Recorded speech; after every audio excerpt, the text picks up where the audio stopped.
പറഞ്ഞേ? അത് പിന്നെ ചിന്നു. അപ്പോൾ പേടിക്കാനൊന്നും കാണത്തില്ല ഏട്ടാ, രാമേട്ട അങ്ങനെ പറഞ്ഞിട്ടുണ്ടെങ്കിൽ.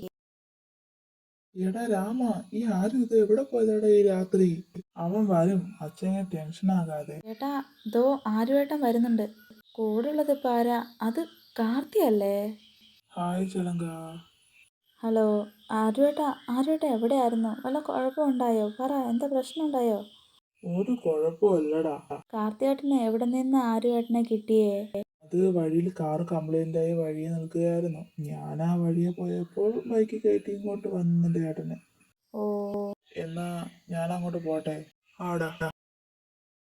കാർത്തിയേട്ടാ, ആ താങ്ക് യു എൻ്റെ ആരുവേട്ടനെ ഇങ്ങ് എത്തിച്ചതിന്.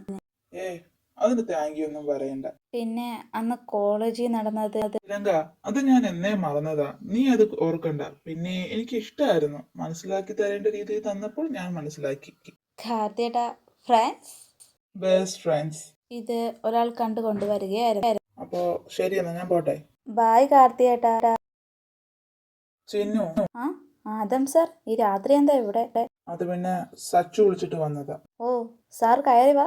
ചിലങ്ക, കാർത്തി എന്താ ഇവിടെ? അതോ ആരുവേട്ടനെ കൊണ്ടാക്കാൻ വന്നതാ.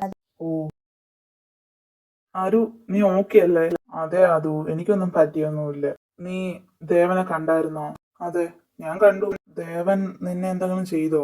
ഇല്ല, അവൻ എൻ്റെ അടുത്ത് സംസാരിക്കാൻ വന്നത്. അപ്പോൾ ഗായ്സ്, ഇനി എപ്പി കുറച്ചും കൂടെ ഉള്ളൂ. പിന്നെ 10ാമത്തെ എപ്പിസോഡ് ഒന്ന് കഴിഞ്ഞാൽ ഫ്ലാഷ് ബാക്ക് ആയിരിക്കും.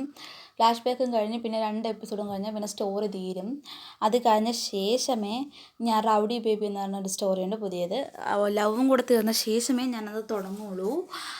പിന്നെ എന്താ, FF ഇഷ്ടപ്പെട്ടെങ്കിൽ ലൈക്ക് ചെയ്യുക, കമൻറ്റ് ഇടണം കേട്ടോ. അപ്പോൾ ഇനി അടുത്ത എപ്പിസോഡിൽ കാണാം. എല്ലാവർക്കും ബൈ ബൈ.